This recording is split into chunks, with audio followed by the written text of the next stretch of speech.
ഈ ഒരു ലാപ്ടോപ്പിൽ കംപ്ലയിൻസ് ഉള്ളത് ബാറ്ററി നോട്ട് ഇൻസ്റ്റാൾഡ് എന്നുള്ളൊരു കംപ്ലയിൻ്റ് ആണുള്ളത്. ലാപ്ടോപ്പ് ഓൺ ചെയ്യുമ്പോൾ ഇതിൽ ബാറ്ററി ഇല്ല എന്നുള്ള മെസ്സേജാണ് വരിക. ബാറ്ററിയിൽ നിന്ന് ലാപ്ടോപ്പ് വർക്കാവില്ല, പ്ലഗിൽ എന്ത് ചെയ്യുള്ളൂ, വർക്കാവുള്ളൂ.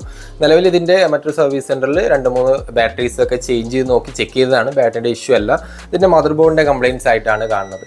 അപ്പോൾ ഈ ഒരു ലാപ്ടോപ്പിൽ ഇപ്പോഴത്തെ മദർ ബോർഡ് ലെവലുള്ള advance level chip level service എല്ലാ ബ്രാൻഡിൻ്റെയും നമ്മുടെ ഷോപ്പിൽ അഡ്വാൻസ് ലെവൽ തന്നെ അവൈലബിൾ ആണ്. അപ്പോൾ ഈ ഒരു ലാപ്ടോപ്പിൽ നമുക്ക് ബാറ്ററിൻ്റെ സൈഡിലുള്ളൊരു കംപ്ലയിൻസ് ആയിട്ടാണ് ഇത് നമ്മൾ മനസ്സിലാക്കിയിട്ടുള്ളത്.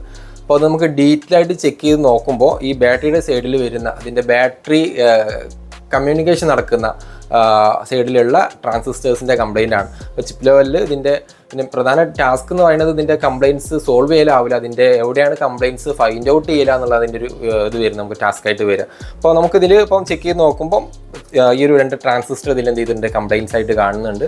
അപ്പം പ്രോപ്പറായിട്ട് എന്ത് ചെയ്യുന്നില്ല, ബാറ്ററിയും ബോർഡും കമ്മ്യൂണിക്കേഷൻ നടക്കുന്നില്ല. അപ്പോൾ ഈ ഒരു ലാപ്ടോപ്പിൽ ഈ ഒരു ട്രാൻസിസ്റ്റർ നമ്മൾ റീപ്ലേസ് ചെയ്താൽ ഇതിൻ്റെ ഇഷ്യൂ ഫിക്സ് ആവേണ്ടതാണ്. നമുക്ക് എന്ത് ചെയ്യാതെ കാര്യങ്ങളൊക്കെ ചേഞ്ച് ചെയ്ത് നോക്കാം.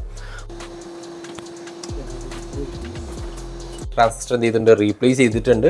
നമ്മൾ ചെക്ക് ചെയ്ത് നോക്കുമ്പോൾ ലാപ്ടോപ്പ് എന്താണ് ചാർജിങ് നടക്കുന്നുണ്ട്, ബാറ്ററി ഓക്കെയാണ്. അപ്പോൾ ഇത്തരത്തിലുള്ള കംപ്ലയിൻസുകൾ ഏത് ലാപ്ടോപ്പിൻ്റെയും മാക്ബുക്ക് തുടങ്ങിയിട്ടുള്ള എല്ലാ ലാപ്ടോപ്പിൻ്റെ സർവീസും നിങ്ങൾക്ക് ആവശ്യമുണ്ടെന്നുണ്ടെങ്കിൽ നമ്മളെ ഷോപ്പായിട്ട് നിങ്ങൾക്ക് എന്ത് ചെയ്യാം, കോൺടാക്ട് ചെയ്യാം.